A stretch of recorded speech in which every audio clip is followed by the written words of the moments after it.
Fique por dentro das principais discussões que impactam seus investimentos e das análises de nossos especialistas sobre as movimentações do mercado financeiro. Falando nisso, nosso encontro é toda manhã, logo após a abertura do mercado. Entre nos canais oficiais do Itaú Personalité e envie suas dúvidas sobre recomendação de investimentos.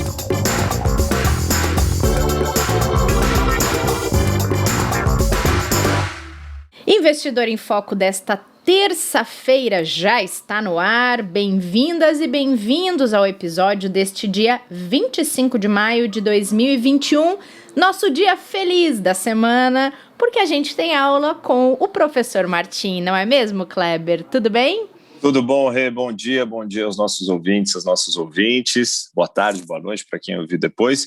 E é um dia feliz dependendo da nota que ele dá para a gente no final da aula, né? Assim, é feliz pela presença dele. Bom dia, Rê, bom dia, Kleber. Olá. A nota é sempre justa, tá? A nota será sempre justa, tá? Viu só? Kleber já começou querendo pedir ponto, tomou uma do professor aí, ó. Isso, e nem maçã eu trouxe. Vai ter que participar mais hoje, Kleber, para poder mostrar interesse. Tem que ser mais antigo para entender, né? Os mais jovens vão falar que cada falando de maçã, professor. Bom dia, professor. Boa. Muito bom dia a todos. Bom dia, boa tarde, boa noite, como seja. Muito bom, gente. Bom, a gente tem tema super atual na nossa aula de hoje e antes tem duas coisas atuais de mercado e cenário também para falar com vocês, meninos. Vamos comentar o IPCA 15 de maio que veio em alta? Vamos lá, Rê. Veio em alta, mas ao mesmo tempo melhor do ponto de vista de pressão inflacionária do que o mercado aguardava, tá?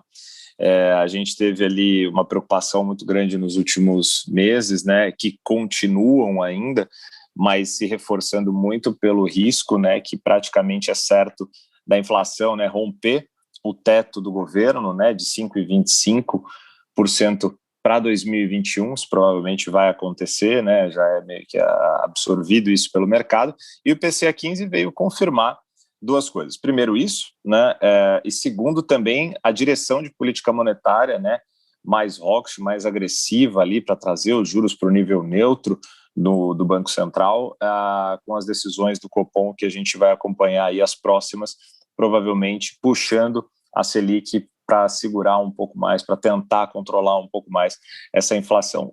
Hoje veio de 0,44%, tá, o indicador da primeira quinzena do mês de maio, que era esperado na mediana aí 0,54%, então ele avançou, mas avançou um pouco menos do que o mercado tinha previsto, mas mesmo assim não deixa de ser muito forte, tá? Em 12 meses a gente está falando de 7,27%. Dado interessante, em maio de 2020, que foi logo depois da pressão mais forte, né, da pandemia aqui no Brasil, a gente teve uma deflação de 0,59%, tá, no IPCA 15.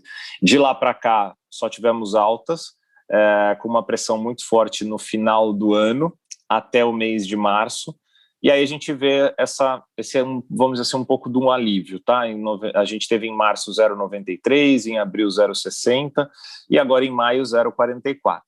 Mas lembrando que de março para maio foi quando a gente começou de novo a ter restrições de mobilidade, controle realmente de saída das pessoas, redução de serviços, muito por causa da segunda onda da pandemia aqui no Brasil, né?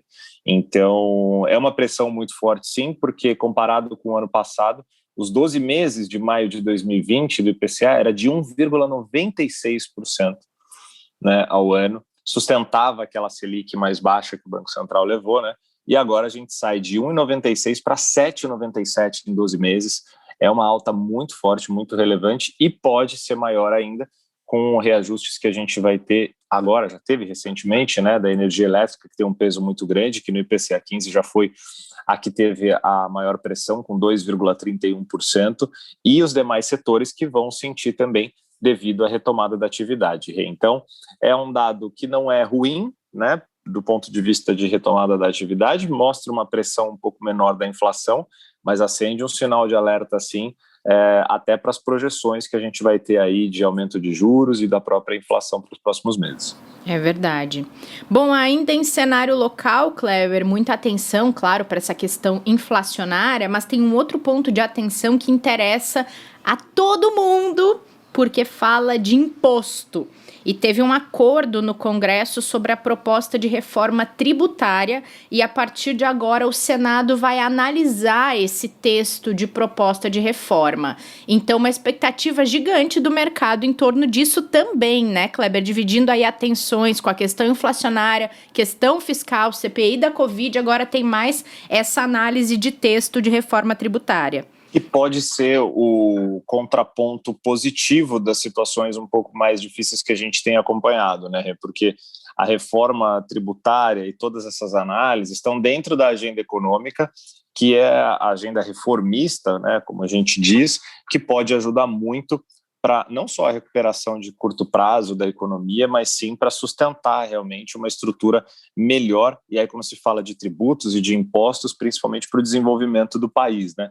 Claro que o governo precisa arrecadar, mas as empresas e as pessoas também precisam ter uma facilidade um pouco maior para conseguir gerar o seu desenvolvimento, né? E obviamente que quanto menos imposto você pagar ou mais inteligente for essa distribuição, melhor para que esse desenvolvimento aconteça mais rápido, né? E aí o presidente do Senado deu a declaração de ter se reunido, né, com o Arthur Lira, né, o presidente da Câmara, e o Paulo Guedes, né, o ministro da Economia, para discutir a reforma, né? O governo tem defendido a negociação individual, no caso do Paulo Guedes, né, ao invés de um novo refis. E o presidente do Senado, Rodrigo Pacheco, afirmou que a casa vai analisar a proposta de refis, que é o programa de renegociação de débitos tributários, né, com desconto nos valores das dívidas, enquanto ele disse, né, a Câmara vai analisar as mudanças no imposto de renda, um pouco diferente daquilo que tem meio que ideia o governo diretamente pelo Paulo Guedes. Mas ele afirmou, né, que o programa de regularização tributária, né, o novo refis, ele se cabe ali para poder socorrer pessoas físicas e jurídicas nessa regularização tributária. O mercado aguarda para ver como que vai ser essa análise que começa hoje, né, que eles vão fazer, e o quanto isso pode ter de impacto positivo, principalmente, tanto, repito, para esse momento de recuperação, quanto para o desenvolvimento econômico do país daqui para frente, né, professor? É algo que a gente tem que acompanhar e muito de perto, né? Assim como foi a reforma de Previdência com, obviamente, uma outra relevância, né, e um outro foco, mas a tributária tem um peso muito grande também, né?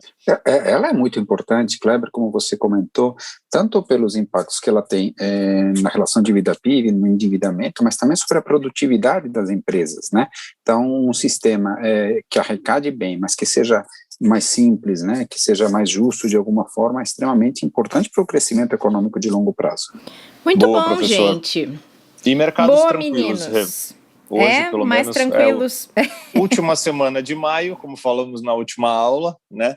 Maio vem se mostrando aí que realmente pode ter coincidências, né? Talvez algumas sequenciais, mas se tudo der certo, ele vai quebrar um pouco mais essa mística aí, porque vai indo bem na maioria dos indicadores, tanto aqui, principalmente aqui, do que lá fora, mas a gente segue aí com bolsas quase nas máximas, o dólar conseguindo se acalmar.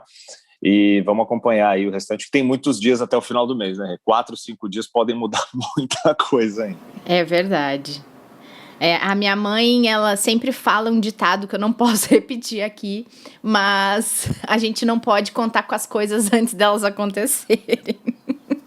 Tem aquela coisa de filosofia de futebol também, que o jogo só termina quando acaba, é isso? Exato, mais ou menos, mas né, esse outro contém palavras eu só que eu não posso ficar repetindo. Comentário aqui. Eu prefiro a do ovo, mas sigamos. Então vamos lá, meninos, porque hoje a gente vai falar de um matemático e escritor que tem chamado a atenção, conhecido aí dessa geração que gosta de misturar assuntos de exatas com humanas e de desafios de leitura. A gente vai falar de Daniel Kahneman, da história dele, dos trabalhos e de um novo livro que tem dado o que falar, chamado Noise. Martim, vamos começar explicando um pouquinho sobre quem é, por que Daniel Kahneman é tão importante na atualidade? Achei interessante que você apresentou mais como matemático do que como psicólogo, né? E ele também não é economista, apesar de ser prêmio Nobel de Economia, e ele fala, eu não entendo de economia, não entendo de mercados, entendo sobre processo de decisão, né? É muito interessante porque, de fato, não é comum a gente ver essa combinação de habilidades, né? De forma geral, você não vê psicólogos matemáticos, né? Agora, em tudo aquilo que ele escreve, fica muito claro isso, né? E provavelmente a pessoa conseguiu chegar tão a fundo e de alguma forma tratar de uma forma mais sólida uma série de viés, uma série de comportamentos do ser humano e entendê-los claramente, porque ele combina essas duas habilidades, né? Ele não foi o primeiro a falar sobre comportamento, tá? Muita gente acha que foi o primeiro, mas não é.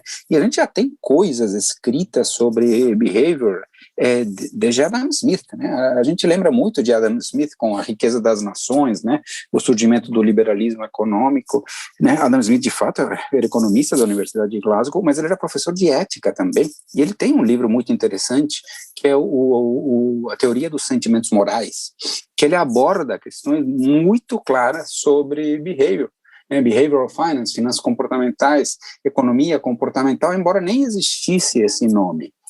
Vale lembrar também que o Kahneman não foi o primeiro prêmio Nobel de finanças comportamentais, nós temos Herbert Simon, a rigor é chamado o pai da economia comportamental, ele é Nobel de 1978, mas de fato dá para dizer que o Kahneman é referência no assunto, né? Mas as pessoas falam mais de Kahneman até do que Simon e até mais do que Smith em termos de comportamento, né? E esse avanço dele, das teorias, tudo que ele escreveu, estava muito focado desde o início em decisões tomadas em ambientes de incerteza. Ou seja, quando a pessoa tem que decidir, mas tem riscos envolvidos, tem ganhos, tem perdas, isso que interessou bastante. E aí ele criou o grande trabalho dele, que é a teoria da perspectiva. São duas funções, né? Numa delas ele descreve os conceitos de aversão a perdas, descreve a forma como você se comporta perante os riscos quando está ganhando, ou frente a situações de ganho, como você se comporta em relação às perdas, de forma geral, quando as pessoas estão em situações de perdas, tendem a assumir grandes riscos para eliminar as chances das perdas, principalmente se as perdas forem certas. Já quando a pessoa está ganhando, ela recua um pouco o seu risco, se torna menos tolerante ao risco, olha que interessante. E a questão das dores, né? Quer dizer, a dor de uma perda, ela supera em aproximadamente 2,25 a alegria trazida por um ganho. Está vendo como esse 2,25 denota a questão matemática dele, né? Ele quantifica de alguma forma sentimentos, olha que interessante, né? Super, e quantificar... Vamos repetir. Desculpa, aqui. Assim, que nada, vai lá. Eu ia pedir ao professor repetir esse dado, esse número, porque ele é bem relevante para o ouvinte. Repete para a gente, por favor, professor. A questão é a seguinte, ele chega, porque ele, matemática, tem uma abordagem estatística muito sólida, então ele sai fazendo pesquisas e perguntas, né? Puxa vida, você prefere isso a isso? E aí um questionário com muita gente respondendo as perguntas, ele acaba depois, através de tratamento estatístico, de regressões, acaba chegando a esse número médio de que as perdas doem mais do que as alegrias que trazem os ganhos, numa proporção de 1 para 2,25. Ou seja, é o seguinte, sabe, então, tipo, vou te dar um exemplo aqui. Imagina que você estivesse saindo de casa, tomara logo todo mundo possa sair de casa tranquilamente, né? E você encontra uma nota de R$100 no chão. Putz, você fica contente, já fica pensando que vai fazer o que com esse dinheiro e tal, uns vão comprar um vinho caprichado, outros vão gastar com outra coisa, enfim, cada um tem as suas prioridades, e aí você chega depois, voltando para casa, você vê que o bolso da tua calça estava rasgado e você não tem os R$100. A pergunta é, você está feliz, triste ou indiferente? Triste. Você tá triste, isso é claro, você não está indiferente, mas devia estar, porque você ganhou e perdeu a mesma coisa, sabe? Mas você não está, claramente não está. E isso pode ser explicado por essa questão de que uma perda tende a valer ou pesar mais do que um ganho, né? Então, ele consegue quantificar isso através de tratamento estatístico. A outra coisa que ele trata estatisticamente, de uma forma muito importante, é a questão das probabilidades. As probabilidades. A gente não entende bem as probabilidades, a gente distorce as probabilidades, né? Então, por exemplo, as probabilidades baixas são superestimadas, né? Isso pode ajudar a entender por que as pessoas ficam tão autoconfiantes com relação a loterias ou coisas desse tipo. As probabilidades muito altas são subestimadas. Então, sei lá, vamos dizer, você está fazendo um churrasco em casa, você chama, você vai no churrasco? Aí o cara fala, eu vou, o outro fala, não vou, o outro fala assim, 90% de chance de eu ir. Tipo, a impressão que eu tenho é que esse cara não vai, mas ele está dando 90%, parece que o 90% pesa, né, é menos do que ele é. Então, ele trabalha isso matematicamente. E tem algumas probabilidades que a gente não consegue sequer distinguir. Qual é a diferença entre 21% e 23%? Entre 23% e 24%? Na minha mente não diferencia. Diferencia muito bem entre 0% e 1%. Diferencia muito bem entre 99% e 100%. Mas não consigo absolutamente diferenciar qual a diferença de probabilidades mentalmente aqui entre 21% e 22%. Para mim é literalmente a mesma coisa. Então, enfim, isso é mais uma questão, e obviamente né, nada mais claro do que o mercado financeiro com uma combinação entre possíveis ganhos e perdas e probabilidades. Então, a teoria dele se encaixa muito bem no mundo dos investimentos, né? Então, quer dizer, todos esses avanços estão... Ele chegou a publicar o livro, né, Rápido e Devagar. Pois professor, esse livro foi perguntar dele, professor, exatamente. Esse livro foi super, não vou dizer polêmico, mas ele deu muito o que falar, né? Sim, é verdade, é verdade. Só voltando a um assunto, eu esqueci de falar um ponto também sobre todas as heurísticas e vieses. Ele também descreve erros sistemáticos no comportamento do ser humano. A gente chama de vieses, que é um erro que é de alguma forma mapeável, previsível, e uma heurística, que é um atalho mental. Às vezes, quando a gente tem uma coisa difícil para decidir, uma pergunta difícil, vou falar sei lá, quanto vai render um investimento? Às vezes você substitui mentalmente isso por uma resposta mais fácil, né? Por uma pergunta de resposta mais fácil. Por exemplo, quanto rendeu um investimento? Esse é fácil, esse é observável, sabe? E as pessoas às vezes tomam decisões através de uma escolha, uma simplificação mental. Então ele trabalha bastante tudo isso. E aí sim, voltando aí, desculpa aí, ao livro Rápido e Devagar. O livro Rápido e Devagar, ele tem uma principal novidade, que foi a forma como ele está escrito, porque de fato praticamente tudo que está escrito no livro Rápido e Devagar, Duas Formas de Pensar, já tinha sido trabalhado em papers acadêmicos, em artigos científicos, com uma base matemática mais sólida. Acho que a grande novidade é que no livro se consolida a expressão sistema 1 e sistema 2. Essas ideias existiam antes também, mas não tinham exatamente esse nome. Muita gente chamava de outra forma. A professora Vera Rita de Mello, uma grande estudiosa aqui brasileira, ela chama isso do eu quente e do eu frio. Jurandir Macedo, ele chamava isso do jacaré e do Dr. Spock, né, sabe? Ou seja, e na verdade é isso, sistema 1 e sistema 2. Sistema 1 é aquele sistema automático, o sistema rápido, que basicamente nos ajuda a tomar todas as decisões ao longo do tempo. É um sistema que está ligado, está alerta. Cara, são milhares de decisões que a gente toma durante um dia, e a maior parte deles são automática. Já o sistema 2 é aquele sistema racional, que precisa ser ativado. Quando eu preciso fazer uma conta, resolver um problema, pensar sobre o futuro, de forma geral, eu chamo o sistema 2. E, lamentavelmente, muitas decisões de investimento são tomadas no sistema 1, né? Apesar de que deveriam ser tomadas no sistema 2, de uma forma mais racional, né? Então, esse conceito aí de sistema 1 e sistema 2, essa notação, digamos assim, sistema 1, sistema 2, aparece com muita força no livro Rápido e Devagar, que é, de fato, muito interessante, se tornou um best-seller dentro desse tema, né? E o Noise, professor, que linha segue? Conta um pouco pra gente sobre essa nova abordagem que o Kahneman traz. Eu estou com ele aqui, tá? Não terminei de lê-lo, mas já deu para entender a pegada do livro. Acho que tem algo parecido com Rápido e Devagar, traz alguns conceitos já abordados, mas contribui muito com a linguagem e o entendimento desses conceitos. Então, nós é ruído, né? Basicamente, aquelas coisas que interferem no processo de decisão, apesar de muitas vezes não terem nada a ver com o assunto em questão. Então, sei lá, duas pessoas chegam a uma decisão diferente com os mesmos dados. Ou pior, você mesmo, sem saber por que, um dia escolheu uma coisa e outro dia escolheu outra. E aí os motivos podem ser diversos, né? Um que às vezes para você uma decisão é irrelevante, é tão irrelevante que não vale a pena nem pensar. E aí se bobear o sistema 1 toma uma decisão para você e por algum motivo qualquer, às vezes muito simples, uma coisa está mais próxima do que a outra, uma coisa é mais fácil do que a outra, você acaba escolhendo a outra, diferente da que você tinha escolhido anteriormente.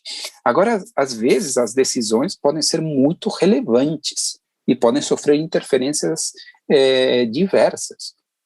Tem um estudo muito interessante, muito citado, que é o estudo sobre alguns juízes nos Estados Unidos que precisam decidir sobre mandar ou não determinados presos para o regime semiaberto, né?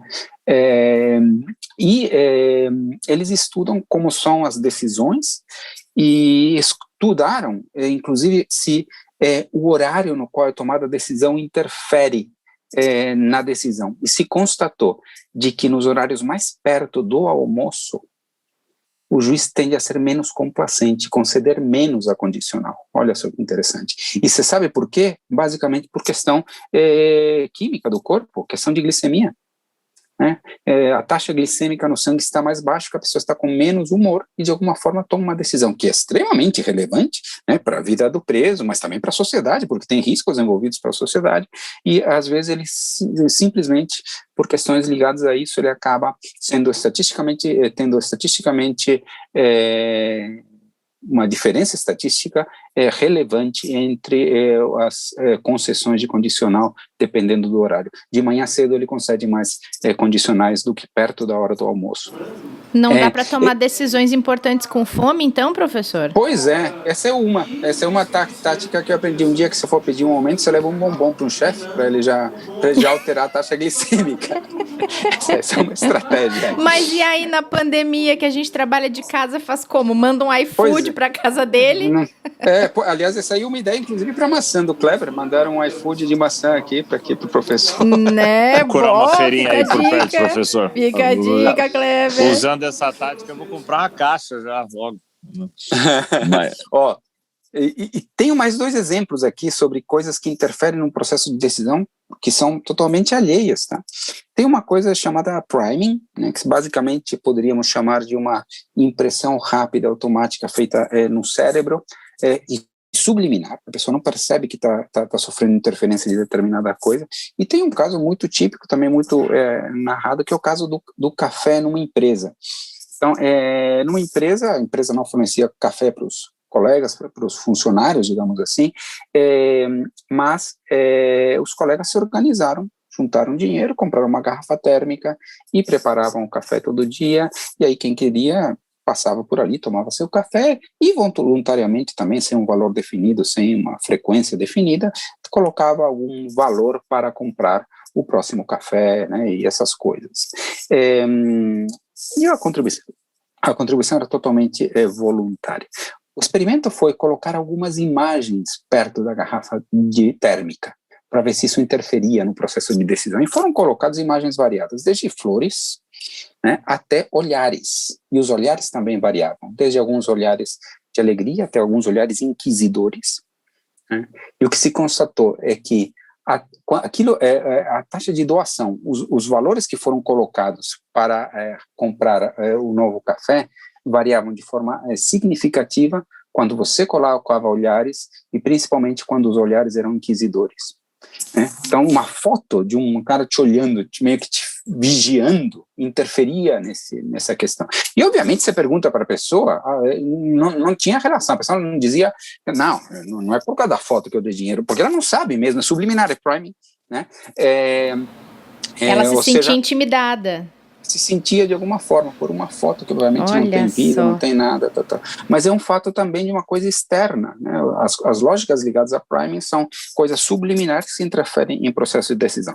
E para terminar aqui, tem mais um exemplo aqui que tem sido estudado, não sei se estará no livro ou não, mas faz parte do contexto do livro, que é o estudo sobre dias de sol, que eu acho que eu já citei em algum momento, sobre o impacto na Bolsa de Valores. Então, dias de Sol tem, de forma geral, um pequeno viés para apresentarem maiores valorizações do que dias de chuva e frio. Isso também diz que ou reflete algum tipo de otimismo nos operadores, no mercado financeiro, nos agentes econômicos. Então, isso tende a ajudar um pouco mais. Esse estudo não foi feito aqui no Brasil, foi feito basicamente também em alguns países do hemisfério norte, né, onde também você tem menos frequência de dias de sol. Então, tem diversas coisas que interferem no processo de decisão, que podemos chamar de ruído, né?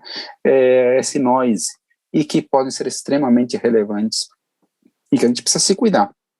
Acho que uma das coisas que esse livro ensina é que a gente precisa se cuidar, saber no mínimo que esse problema existe, né? Que a gente pode acabar tomando decisões influenciadas por diversas coisas. É particularmente importante isso também para um investidor, tá? Para não tomar decisões precipitadas, né? Para fazer as suas análises, eventualmente para ter algum tipo de roteiro no seu processo de decisão, né? Ter frequência de conversar com os especialistas, ler conteúdo, ouvir o podcast Investidor em Foco, enfim, para assim poder tomar uma decisão mais embasada. Enfim, acho que o livro tem conteúdo relevante para muitas pessoas, não apenas dentro do mercado financeiro, né? Acho que o Kahneman produz conteúdo que não é mais exclusivo para economistas, né? Então, muita gente pode, sim, de fato, aprender com esse livro. Vale a leitura, eu recomendo, sim, né? Estou terminando o livro, e aí também, se quiser, outro dia a gente conversa um pouquinho mais sobre o assunto, Renata e Kleber. Muito bom, professor, até porque a gente toma decisões o tempo todo na nossa vida, né? O dia todo sobre várias coisas, inclusive sobre os investimentos. Então, é sempre legal ter uma certa visão mais abrangente de tudo que pode impactar no que a gente está fazendo, às vezes de forma automática, né? Sim, não, perfeito. A gente, inclusive, toma são milhares de decisões. Algumas muito simples, acabo aqui de mexer nos papéis aqui que estão na minha mesa, mas foi uma decisão, né? Foi tomada e foi realizada pelo sistema 1, digamos assim, não parei para pensar nisso, mas ao todo, no contexto de um dia, a gente toma milhares de decisões, e é importante que, principalmente aquelas que serão mais relevantes, sejam tomadas com bastante cuidado, com o sistema 2 e tentando evitar alguns tipos de ruído. Muito bom, professor, excelente. E assim, falou na prática que talvez algumas pessoas se identifiquem, tanto investidores, investidoras, quanto até as pessoas que atendem, né, os investidores na hora de tomada de decisão. Eu, assim, trago aqui relatos, poderia trazer vários, mas assim, de forma genérica, diversas vezes, reuniões que foram reagendadas ou calls que foram remarcados exatamente na hora que ia conversar com o investidor, ia conversar com a pessoa, via que ela estava com outras tarefas muito mais importantes e relevantes e urgentes para resolver do que tomar aquela decisão naquela hora, né? Não tem problema nenhum, não são algumas horas ou alguns dias que vão fazer uma grande mudança, e nem que você vai perder a oportunidade da vida na hora de tomar uma decisão sobre investimentos, e tomá-la com cautela, com cuidado e com foco, né? Tipo, quando tudo tiver resolvido das outras questões e conseguir se dedicar, essa tomada de decisão vai ser muito mais consciente, né, professor? É que às vezes a gente, na correria, para conseguir resolver tudo da melhor forma, ou na verdade parece da melhor, mas na verdade é só a forma mais rápida, a gente acaba fazendo as coisas quando poderiam ser feitas com mais calma, né? Então é uma excepcional dica, porque parece que ela não é técnica, né? Parece que ela é algo um pouco subjetivo, mas não é. Né, porque uma decisão tomada de forma equivocada, o resultado pode ser não positivo ou até catastrófico, dependendo de qual for. Né? Então, exato, é uma baita de uma mesmo. orientação. E particularmente decisões ligadas ao investimento, que envolvem emoções, muitas vezes fortes, né, sobre esperanças de ganho, sobre medos em relação à perda, muitas vezes elas são tomadas de forma instintiva, o que é muito ruim. Né? Os efeitos de manada, por exemplo, tanto nos ganhos em movimentos de alta, né, como em movimentos de perda, muitas vezes refletem isso, um conjunto de investidores que estão tomando decisões com o sistema 1, para se comparar com os outros, para não ser o único a ficar de fora, etc., que são sentimentos, não tem algo ligado a fundamentos, algum conteúdo econômico, financeiro relevante. Então, é importante, assim, saber separar aquelas decisões que precisam ter uma análise, exatamente como você comentou. Muitas decisões de investimento precisam disso, sim. É importante, então, que sejam tomadas de forma muito consciente. Muito bom, gente, muito bom. Gostei muito desse papo. Professor, obrigada pela dica desse livro, por ter trazido esses aprendizados. Todo livro nos traz aprendizados muito valiosos, né? Muito legal, muito obrigada. Só um comentário, Kleber, acho que você ganhou ponto positivo de qualquer forma. Tinha começado mal, mas terminou bem, viu, Kleber? Obrigado, professor. Ufa, e uma outra recuperou. Lição que eu saio daqui, pega essa, mais um ponto, acho que agora eu estou na sua frente. Outra lição que eu saio daqui é: cheque muito bem os bolsos da sua calça antes de sair de casa.